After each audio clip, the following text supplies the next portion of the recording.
요즘 마트에 가거나 주유소 갈 때마다 깜짝깜짝 놀라시죠?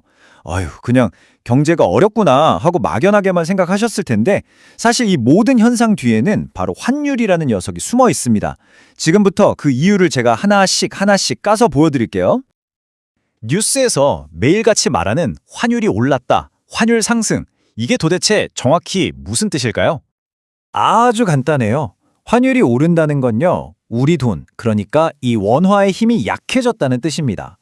예를 들어서 예전에는 1달러짜리 물건을 사는데 1,000원만 주면 됐는데 이젠 1,300원을 줘야 살 수 있게 된 거죠. 우리 원화가 힘이 짱짱할 때, 그러니까 환율이 낮을 때는요, 똑같은 돈으로도 해외 물건을 더 싸게 사올 수 있어서 좋죠. 여행 가기도 좋고요. 근데 지금처럼 원화가 힘이 빠지면, 즉 환율이 높아지면 우리가 외국에서 사오는 모든 것의 가격이 비싸질 수밖에 없는 그런 구조가 되는 겁니다. 자, 그럼 이제 제일 중요한 질문이 나왔죠. 아니, 도대체 이 환율은 왜 이렇게 자꾸 오르는 걸까요?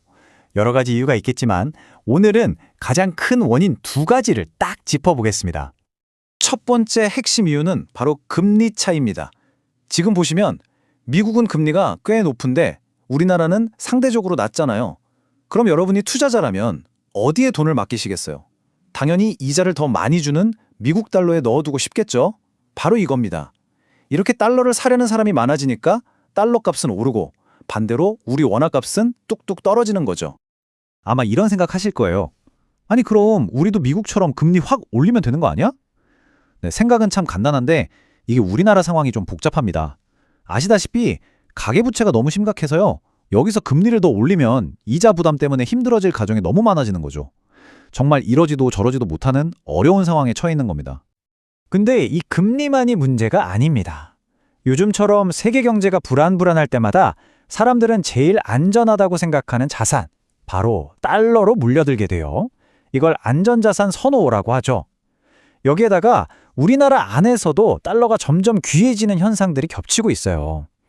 수출해서 벌어들인 달러를 기업들이 원화로 안 바꾸고 그냥 가지고 있고요. 국민연금 같은 큰 기관들도 해외 투자를 계속 늘리니까 국내의 달러 공급이 줄어들잖아요. 그러니까 환율이 오를 수밖에 없는 겁니다. 이렇게 복잡한 경제 이야기들이 결국 우리 일상생활, 우리 지갑 사정에 어떤 영향을 미치는지 이걸 아는 게 제일 중요하죠.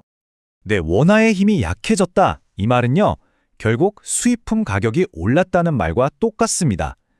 우리나라는 사실 석유 한 방울부터 시작해서 밀가루, 커피, 원두까지 정말 많은 걸 수입에 의존하잖아요.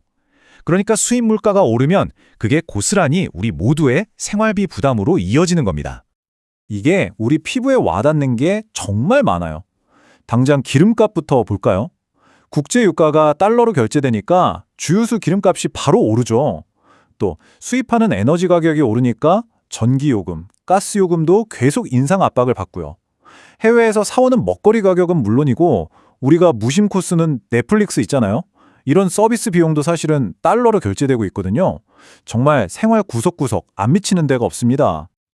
아니 분명히 내 월급은 그대로거나 조금 올랐는데 왜 사는 건 점점 더 팍팍하게 느껴질까요? 그게 그냥 기분 탓이 아닙니다, 여러분.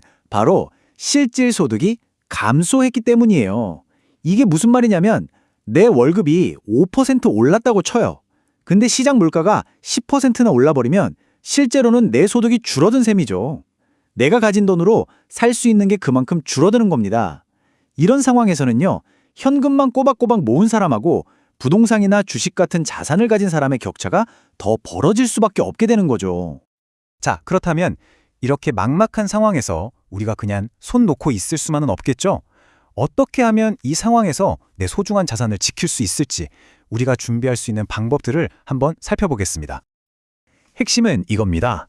원화 가치가 떨어질 때 내 돈의 구매력을 어떻게든 지켜내는 것. 크게 세 가지 방법을 제안하는데요. 첫째, 원화 현금만 은행에 넣어두기보다는 부동산이나 주식 같은 자산으로 바꿔두는 걸 고려해보라는 거고요. 둘째, 여기서 한 걸음 더 나아가서 해외 주식이나 달러 아니면 금처럼 자산을 여러 곳에 나눠두는 겁니다. 우리 어른들 말씀처럼 계란을 한 바구니에 담지 말라는 그 지혜가 꼭 필요한 때죠. 그리고 마지막으로 이런 시기일수록 불필요한 해외 직구나 해외여행 같은 소비는 없는지 내 씀씀이를 다시 한번 꼼꼼히 점검해보는 게 정말 중요합니다. 나의 모든 자산 원화에만 두는 것이 앞으로도 안전할까요? 우리의 소중한 노후 자금, 그리고 우리 아이들을 위한 미래 자금을 오직 원화라는 이 한 바구니에만 담아두는 것이 과연 앞으로도 안전한 전략일까요? 오늘 이 분석이 여러분의 재정 계획을 다시 한번 점검하고 더 튼튼하게 만드는데 작은 도움이 되었기를 바랍니다. 시청해주셔서 정말 감사합니다.